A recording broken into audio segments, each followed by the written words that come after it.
Thank you Ajit Pawar ji, thank you. मैं अजीत पवार जी का धन्यवाद दे रहा हूं कि उन्होंने ही एक ऐसी चीज दुनिया के सामने रख दी है जो उन्हीं के सरकार के कार्यकाल में होने जा रही थी।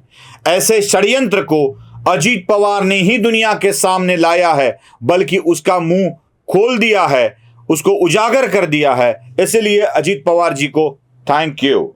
नमस्ते, मैं सुशील कुलकर्णी, आप देख रहे हैं एनालाइजर न्यूज। ठीक ऐसी ही बात देवेंद्र फडणवीस ने महाराष्ट्र की विधानसभा में कह दी थी। उन्होंने एक पॉइंट ऑफ इंफॉर्मेशन के जवाब में खड़े होकर कह दिया था, थैंक यू अजीत दादा, आपने इस विषय को प्रस्तुत करने की संधि मेरे सामने रख दी है। क्या था वो विषय और क्या थे, क्या करने वाले थे, क्या होने वाला था देवेंद्र फडणवीस के साथ? देवेंद्र फडणवीस एक बात बार बार बोलते आ रहे हैं और वो बात यह है कि मुंबई के तत्कालीन पुलिस कमिश्नर संजय पांडे उन्हीं के खिलाफ षड्यंत्र करने के लिए ही वहां बिठाए गए थे। देवेंद्र फडणवीस को कैसे भी करके सलाखों के पीछे डाला जाए, यही प्रयत्न कर रहे थे संजय पांडे। हालांकि संजय पांडे वो कुछ कर नहीं सके, खुद ही चले गए बेचारे सलाखों के पीछे।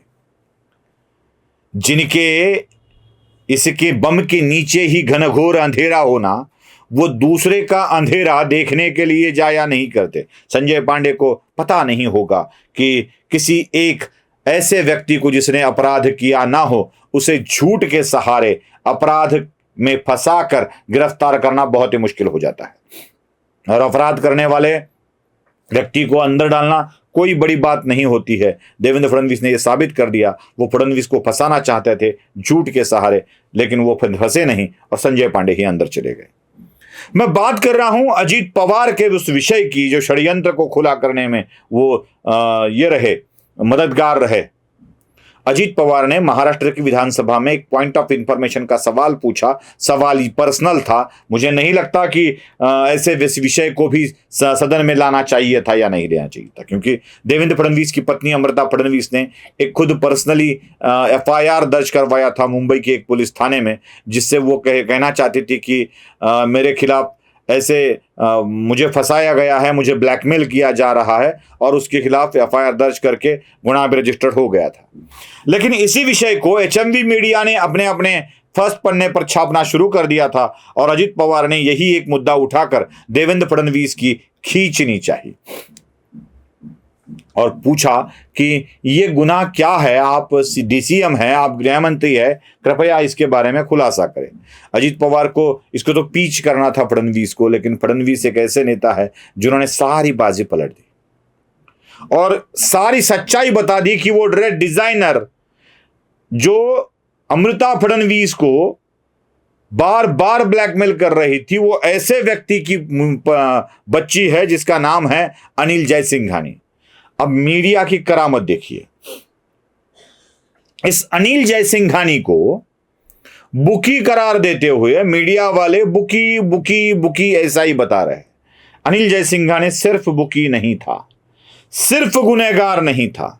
अनिल जयसिंघानी ने उल्लासनगर म्युनिसिपल कॉरपोरेशन का चुनाव 95 में और उससे 97 में कांग्रेस के चिन्ह पर लड़ा था।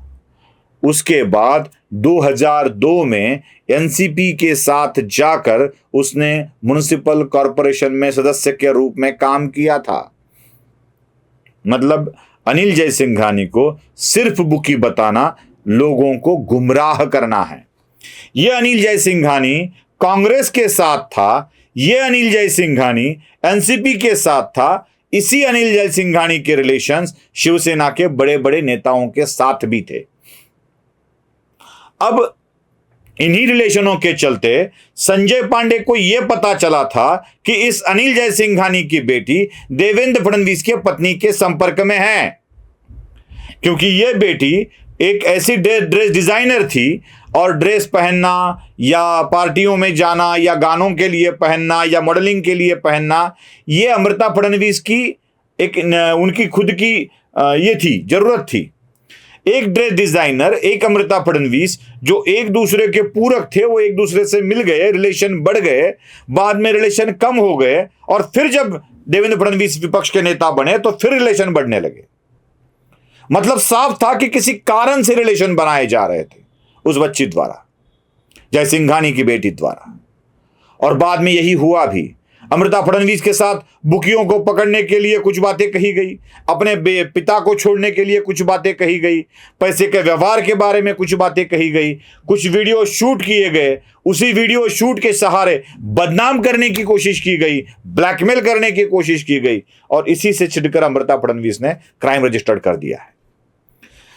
यह एक ऐसी साजिश थी कि एक गुनहगार की लड़की, जो गुनहगार पॉलिटिकल पार्टी से कंसर्न्ड भी है, उसकी लड़की को अमृता फडणवीस के संपर्क में दिखाकर अमृता फडणवीस के साथ साथ देवेंद्र फडणवीस की भी बदनामी की जाए और शायद अमृता फडणवीस को अंदर करने की बात की जाए। अमृता फडणवीस जी से भी मेरी विनती है कि आप भले ही स्वतंत्र विचारधारा हो, मैं हाथ जोड़कर विनती करता हूं अमृता जी से, आप स्वतंत्र विचारधारा वाली है, आपकी स्वतंत्र विचारधारा की हम भी कदर करते हैं, आप गायिका है, हमें वो भी पसंद है, आप नाचती है, उससे भी हमारा कोई आक्षेप होने का कारण नहीं है, लेकिन आप जो भी चीजें करती है ना, उसका परिणाम देवेंद्र फडणवीस के इसके ऊपर हो ना हो तो अच्छा हो, बुरा हो तो आप जरा संभाले खुद को, क्योंकि जैसे आपको कुछ अधिकार है वैसे देवेंद्र जी को भी कुछ अधिकार है। बहुत सारे लोग उनसे प्यार भी करते हैं और आपके कारण कहीं वो बदनाम ना हो जाए, ये भी थोड़ा सा ख्याल अमृता जी आपको रखना होगा, क्योंकि आपको ही माध्यम बनाया जा रहा था देवेंद्र जी तक पहुंचने के लिए, उनको बदनाम करने के लिए।